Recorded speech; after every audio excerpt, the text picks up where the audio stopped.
Olá, meus alunos. É em nome da Escola Educando que eu venho dar as boas-vindas a todos vocês para mais uma aula aqui do nosso curso. Professor Renato aqui vos falando. É um enorme prazer estar com todos vocês mais uma vez nesse dia. Então, agora nessa aula a gente vai dar continuidade aos nossos estudos, aos nossos cuidados básicos com o nosso paciente. Vamos estar relembrando agora alguns momentos que passamos na aula passada, na semana passada, para a gente poder fazer uma construção do conhecimento.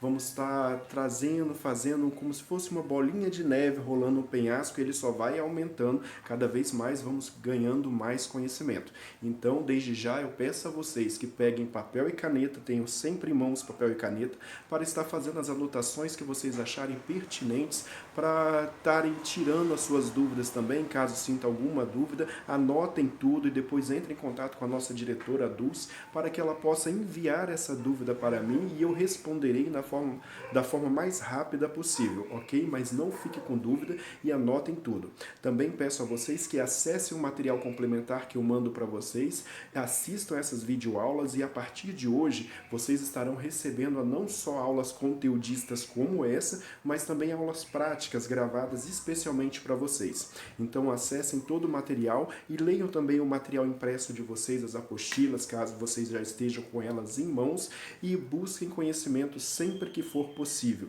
Isso fará uma grande diferença para o seu profissionalismo e você será um destaque no mercado de trabalho. Então vamos começar com a revisão da nossa aula passada. Na aula passada a gente viu conteúdos muito maçantes, muito grosso, aquela que vai fazer a base, a fundação para a nossa edificação profissional.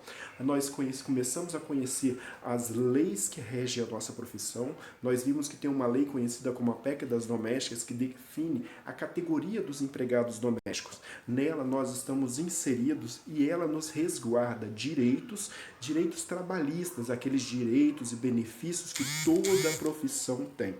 E nós também vimos que ela garante não somente isso, mas ela dá para nós, empregados domésticos, definição das nossas funções, das nossas atribuições e que nós não devemos aceitar fazer função de outros profissionais. Nós vimos também que tem outra lei complementar que ela não foi sancionada o ano passado, está aguardando para voltar à aprovação novamente, à votação, que nela especifica até a jornada nossa de trabalho, quais são as jornadas que são permitidas, como que nós podemos fazer para essa jornada ser válida perante a lei e que tem que ter um acordo, um contrato assinado, registrado em cartório entre as partes interessadas, ou seja, entre você, cuidador, e a pessoa que está te contratando. Nós temos que ter essa visão que é uma coisa muito importante.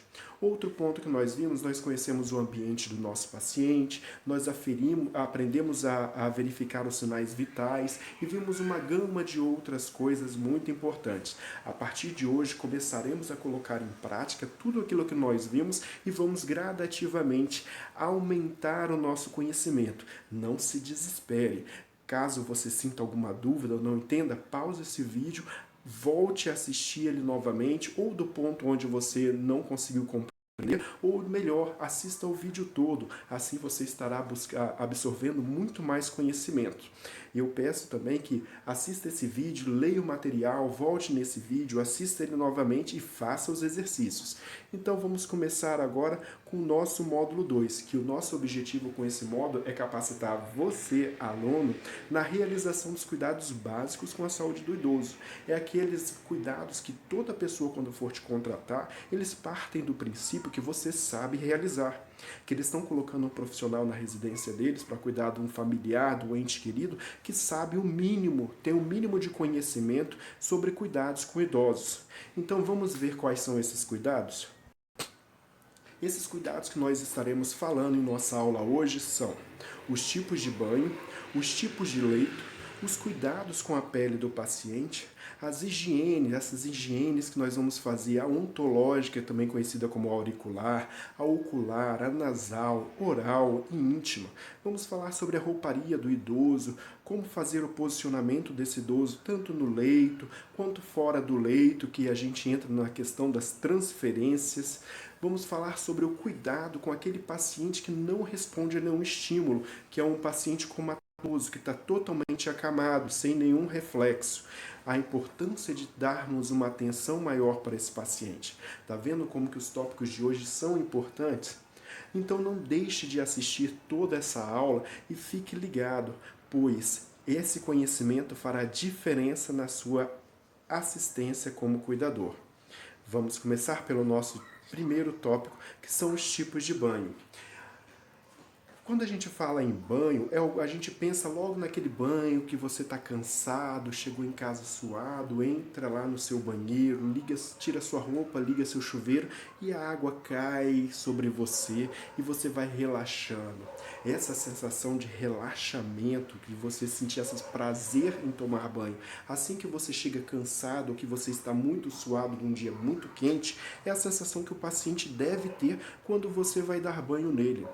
E a gente precisa saber que existem vários tipos de banho que podem ser realizados em domicílio do paciente. Porém, nós como os cuidadores de idosos, nós trabalharemos apenas com dois. Por que dois? Pois os demais banhos necessitam do auxílio de outras pessoas, nem sempre haverá esse auxílio disponível para que você possa utilizar. Por exemplo, existe o banho de banheira ou banho de furô.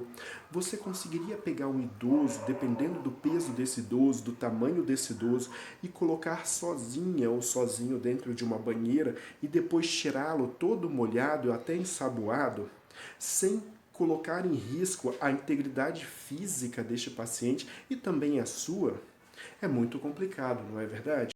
Então precisamos entender que nem sempre nós podemos fazer todos os tipos de banho, mas dois em especial nós conseguiremos. E quais são esses dois banhos? Vamos falar sobre eles agora. Nós temos o banho de aspersão. Olha uma palavrinha nova surgindo para a gente. Anote aí.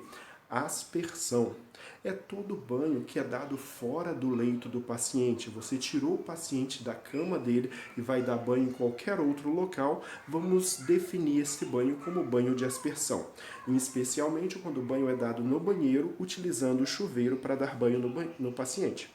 Às vezes é aquela mangueirinha, mas não deixa de ser no banheiro. Então nós temos o banho de aspersão, que é aquele banho dado fora do leito. E nós temos o banho no leito agora, que é aquele banho que o próprio nome já diz, que é bem subjetivo, que é o banho que o paciente toma sobre o leito. Ele está deitado na cama e você vai dar banho na cama neste paciente.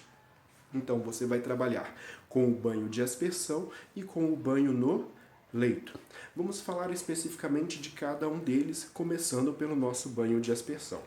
Para realizarmos o nosso banho de aspersão, nós precisamos ter em mente que o banho de aspersão eu vou precisar conduzir o meu paciente até o local onde ele irá tomar o banho.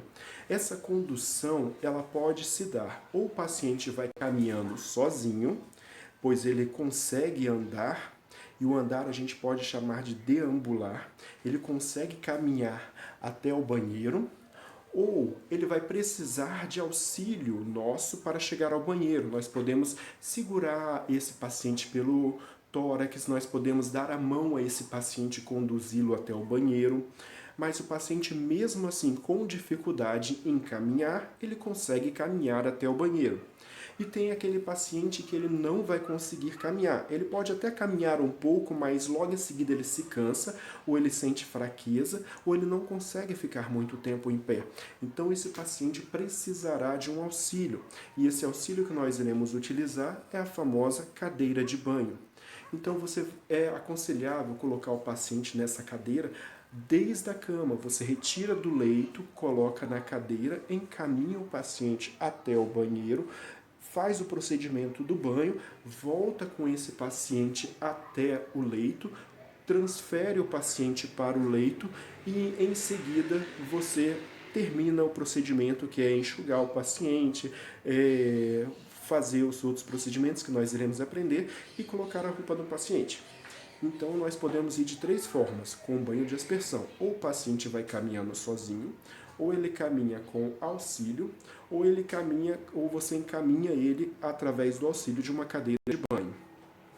Agora, falando que nós já sabemos como chegar com esse paciente ao banho, nós precisamos saber que esse paciente, para poder começar a tomar o banho, você deve ter organizado esse banho com um pouquinho de antecedência, pois você deve recolher roupa de cama, a roupa pessoal do paciente, o material para o banho, e daqui a pouco iremos falar sobre quais roupas de cama iremos utilizar.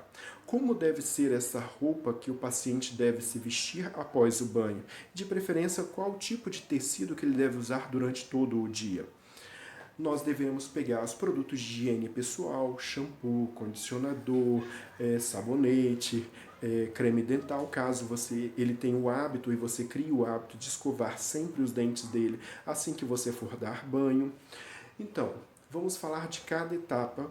A rouparia, os tipos de roupa, a gente vai falar na próxima aula, que é um dos nossos temas de hoje. Agora, com relação aos produtos de limpeza, de higiene pessoal deste paciente, vamos falar sobre os principais pontos que devemos observar. O primeiro deles é que todo material que é utilizado na pele de um idoso, ela deve ser um material neutro. Assim, o pH dele deve ser neutro, ou se o paciente tiver ido num dermatologista, o dermatologista vai ter indicado o melhor produto para a pele daquele paciente, pois geralmente a pele do idoso é uma pele mais ressecada, pois ele perde a absorção e a retenção de líquido na pele, deixando ela ressecada. E se o pH não for neutro, vai favorecer o ressecamento dessa pele com um pH mais alto ou mais baixo. Outra coisa que precisamos nos atentar também, que o ideal é a utilização do sabonete líquido e com pH neutro, como eu já havia falado. Agora, se o familiar adquirir o sabonete em barra, não é por causa disso que você deixará de dar banho ao seu paciente. A única coisa que você tem que observar, as únicas coisas na verdade primeiro, que esse sabonete não seja esfoliante. Ele não pode ter aquele monte de granulozinha, aqueles farelinhos que é colocado no sabonete para facilitar remover as células mortas e assim auxiliar numa limpeza mais profunda. Porém, a pele do idoso é uma pele mais sensível e que pode haver microlesões quando você passa esse sabonete, fazendo assim portas de entrada para micro-organismos e bactérias que podem vir a infectar esse paciente, causando algum tipo de doença. Outra coisa que devemos nos atentar também é que quando você coloca o paciente para tomar banho, a maior parte dos idosos não gosta. Só que é algo que nós temos que acostumar os nossos idosos com essa ideia e com essa prática. Qual seria ela? Você me pergunta. Bem, com relação à temperatura da água. A temperatura da água não pode ser quente. No mínimo deve ser morna para fria. O ideal é temperatura ambiente. Ah, professor, mas no tempo frio eu devo dar o banho no meu paciente com temperatura ambiente? No tempo frio, a temperatura ambiente da água vai ficar um pouquinho mais gelada. Então pode ser uma água morna, mas nunca quente. E muitos idosos gostam de tomar banho quente até num dia quente. Talvez algum de vocês já deve ter vivenciado isso, ou alguns de vocês, conta aí para mim, também tem essa atitude de tomar banho quente. A água quente, ela resseca a pele do ser humano, ela tira muita oleosidade. Lembra que eu falei que a pele do idoso, ela quase não tem oleosidade e nem retenção líquida?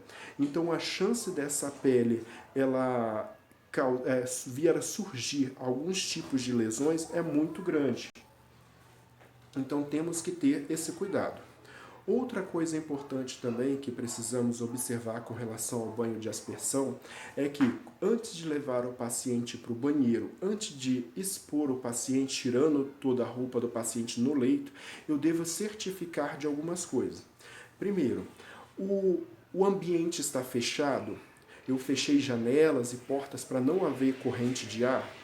Eu solicitei que familiares, amigos ou qualquer outro tipo de pessoa que esteja ali, que não vá me auxiliar no banho, que se retire por alguns momentos para não expor a intimidade do paciente. E eu tenho que certificar mais uma coisa, eu tenho que orientar o paciente, falar com o paciente antes de começar o procedimento, tudo o que vai acontecer. Chegar para ele e falar, senhor João, Neste momento nós estaremos realizando o banho, vou estar te levando para tomar banho. Não se preocupe que eu já pedi todas as pessoas para saírem, já fechei a porta, só tem nós dois aqui e eu não vou ficar te expondo, ok? E já tranquei a janela também para que não haja uma corrente de ar e assim possa ter um choque térmico e o senhor vir ficar doente. Você tem que orientar o paciente sobre tudo que você for fazer. E quando colocar o paciente para tomar banho, tem alguns pacientes que não gostam que você toque nele para poder dar banho. Tem uma saída bem sutil que você pode estar utilizando. Você falar com o paciente, apontar um local, por exemplo, eu quero mostrar que o meu ombro não foi limpo. Aí o que eu faço? Eu aponto, seu João, ó, aqui assim, ó, e vou com a mão esfregando. O senhor não lavou ainda. Esfrega aqui um pouquinho. Ó, aqui o senhor também não lavou. Esfrega um pouquinho aqui. Vai no braço dele, ó, seu João, esse pedaço aqui todo, e vai lavando. O senhor não lavou. Tá precisando esfregar um pouco mais. Aí ele vai lá, esfrega. No final do banho, você deu banho no paciente, o paciente saiu achando que ele tomou banho e você somente demonstrou para ele alguns locais que ele tinha esquecido ou não de lavar ou não tinha lavado direito. Viu a diferença? Você não precisa ir direto, você pode limpar o seu paciente indiretamente, deixá-lo limpo. E mesmo assim, ele se sentir na sensação de que está conseguindo, pelo menos, tomar o banho dele. Então, este é o nosso banho de aspersão. Professor, mas eu posso começar a lavar de qualquer parte do corpo? Sim, no banho de aspersão não tem uma posição correta. Eu posso começar lavando o tórax, na parte da frente, das costas, da cabeça. Não tem. É como você estivesse no seu banheiro tomando o seu banho e ali você não tem uma sequência certa para estar tomando banho. Você simplesmente entra e toma banho. Então, outra coisa que a gente precisa saber, o ruído que apareceu de um carro vendendo gás, mas estou gravando da minha residência e às vezes podem aparecer alguns ruídos que vão acabar interferindo na qualidade do som, mas nada que impeça a qualidade da mensagem do ensinamento que está sendo transmitido. Vamos voltar um pouquinho. Você vai estar dando banho no seu paciente e você tem que se atentar a esses vários detalhes que eu falei, desde a preparação do banho ao encaminhamento do paciente para o chuveiro, e quando você chegar lá, use aqueles produtos de preferência líquido com pH neutro e realize o banho no paciente. Não importa a posição que você comece a tomar banho, dar banho no paciente, é como você estivesse na sua residência tomando banho no seu banheiro. Esse é o nosso banho de aspersão, ok? Terminou de dar o banho, você vai pegar o seu paciente e direcionar o paciente novamente para o leito. Ele vai voltar da mesma forma que ele foi, ou ele vai voltar caminhando, sozinho, independente, aquele paciente que todo mundo sonha, que faz todas as coisas tranquilamente, ou ele vai voltar com auxílio, que também é um paciente muito bom de ser trabalhado, que ele consegue caminhar mesmo com dificuldade, ou aquele paciente que vai ter que voltar na cadeira de banho. Quando voltar na cadeira de banho, eu estarei mostrando para vocês, na próxima aula, como que é feita essa transferência da cama para a cadeira e depois da cadeira para a cama. Tem uma técnica, uma forma de pegar este paciente que não vai machucar o paciente e não vai prejudicar o seu condicionamento físico, não vai lesar a sua coluna e você não vai ficar muito desgastado, assim impossibilitando futuramente de você deixar essa profissão com várias sequelas que, quando as pessoas trabalham ergonomicamente de forma errada, não só na área de cuidador, mas em qualquer outra área que você venha a pegar peso, acaba prejudicando a sua coluna. Esse foi o nosso primeiro banho. Vamos falar agora do nosso banho no leito. O banho no leito é muito simples, de uma certa forma, que você fala, eu não vou precisar pegar peso do paciente, levar esse paciente até o banheiro e trazer esse paciente para a cama. Porém, ele é muito trabalhoso, ele requer muitos cuidados. O primeiro deles é a separação do material que você irá utilizar.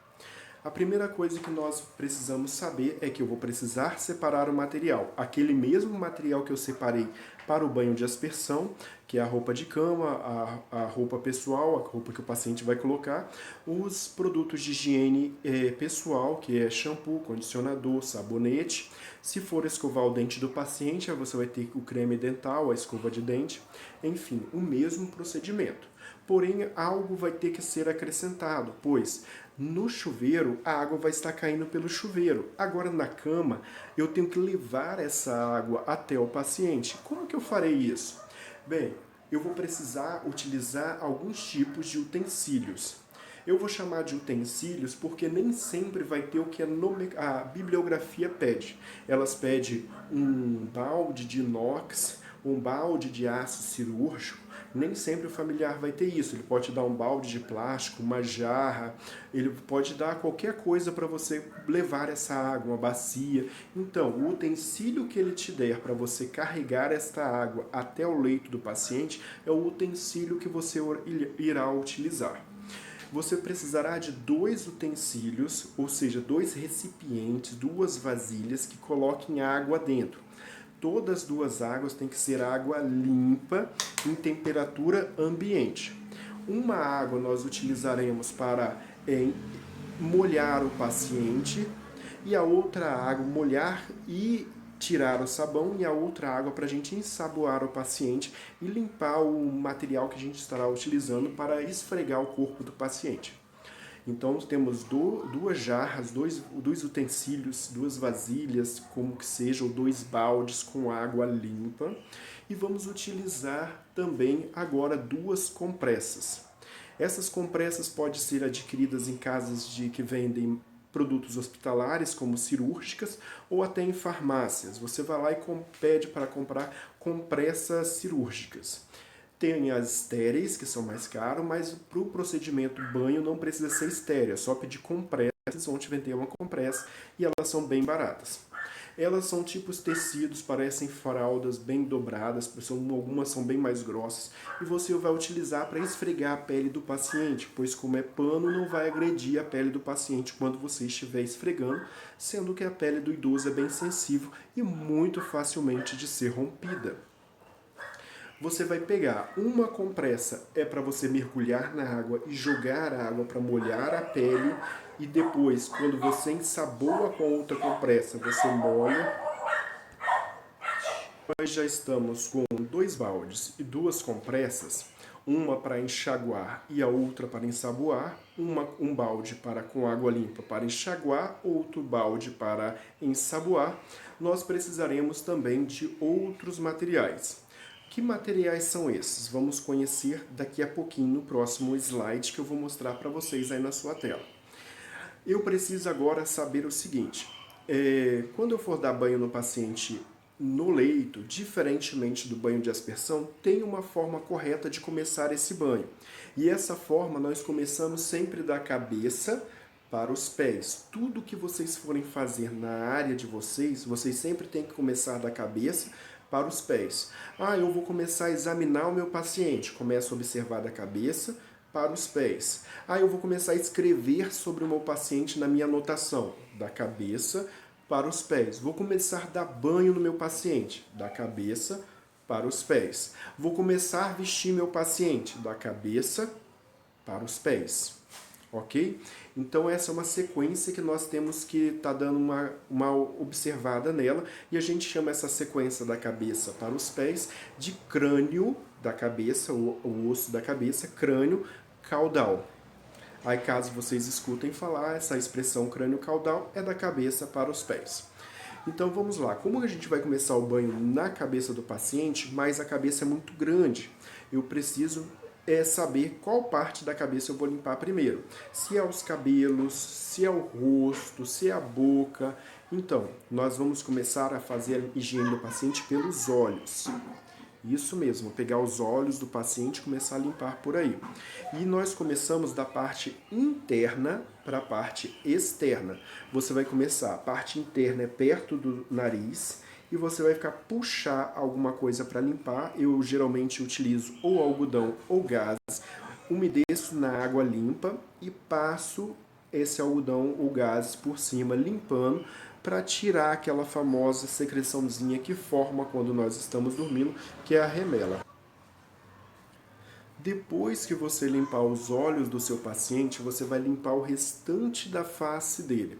Terminei de limpar os olhos e a face, agora eu vou partir para o cabelo e para as orelhas, descendo para o pescoço. Cheguei no pescoço, agora sim eu vou limpar o resto do paciente.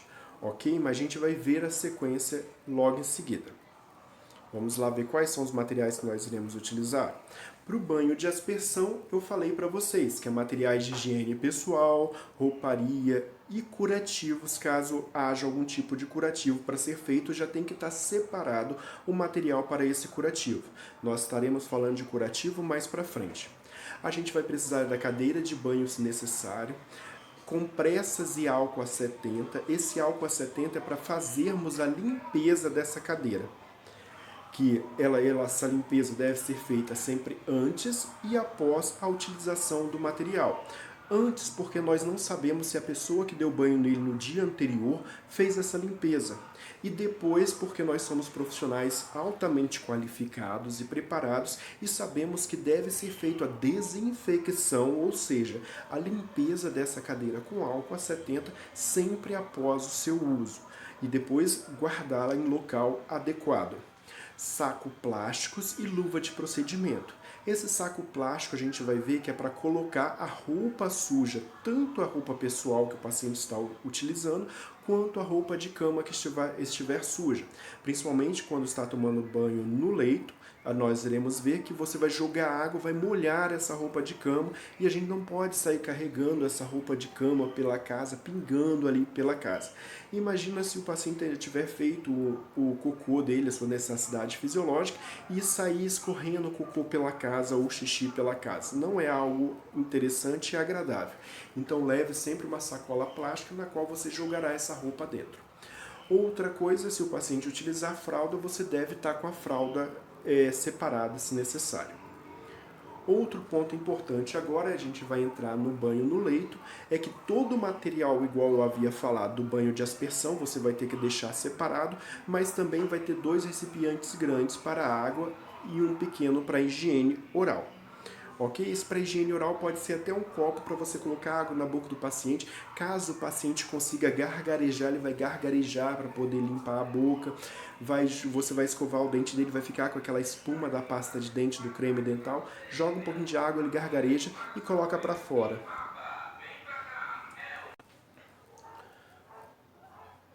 Quando formos dar banho no nosso paciente, algumas coisas podem haver no leito desse paciente ou no banheiro desse paciente. Algumas coisas são permitidas e outras não. Iremos ver agora alguns utensílios que podem haver e auxiliarão no nosso banho com o nosso paciente. Dentro do banheiro, quando for dar banho de aspersão, podemos utilizar assento, podemos utilizar aquela barra de segurança na parede do banheiro que o paciente consiga se segurar nela, um tapete que seja antiderrapante, um tapete aderente que durante o banho dê mais segurança, mais estabilidade ao nosso paciente. Podemos utilizar o nosso hamper, que é esse saco. Não precisa ter essa estrutura de metal para colocar o saco nela. Pode ser um saco simplesmente solto, uma sacola plástica. Pode colocar dentro de um cesto, igual aquele cesto de colocar lixo, e coloca a sacola em cima e joga dentro. Temos a cadeira de roda, a cadeira de banho, que não precisa ser essa cadeira azulzinha, bonitinha, mas que seja uma cadeira que de preferência você coloque por baixo da cadeira um recipiente que segure as necessidades fisiológicas do paciente, caso ele venha fazer. Se ele fizer xixi e cocô, não vai cair no chão. Nós temos essa bandeja branca que está aparecendo aí, é um lavabo de cabelo que você coloca para o paciente acamado, para você poder lavar a cabeça dele, principalmente as mulheres, que é difícil você lavar a cabeça de um paciente do sexo feminino sem utilizar esse lavabo, molha muito, encharca muito a cama e dá bastante trabalho e não fica uma limpeza tão boa. Já com esse aparelhinho você consegue colocar esse aparelho, lava a cabeça, retira ele, joga aquela água fora de sabão, coloca ele novamente, enxaga novamente, aí você vai ver até a água ficar limpinha. Quando a água fica limpinha, você já sabe que você já pode secar ou passar o outro produto antes de secar, que é o shampoo, o condicionador, que tem que ser passado shampoo e condicionador no cabelo feminino, principalmente em cabelos grandes. Se o cabelo for um pouco mais crespo, você ainda tem que deixar um pouquinho de creme para pentear, que vai facilitar bastante. Temos aí o nosso patinho, a nossa comadre. Esse patinho comadre não precisa ser exatamente inoxidável, tem patinho comadre de plástico, O importante é que seja limpo sempre após a utilização, deixado secar e guardado numa sacola, e antes de guardar, passa álcool a 70 para fazer uma desinfecção. Esses são pontos importantes que nós devemos nos atentar durante a realização do nosso procedimento. Esses são os requisitos básicos que nós precisamos saber com relação ao banho do nosso paciente. Espero que vocês tenham compreendido e tenham bons estudos. Daqui a pouco nós voltamos no próximo vídeo.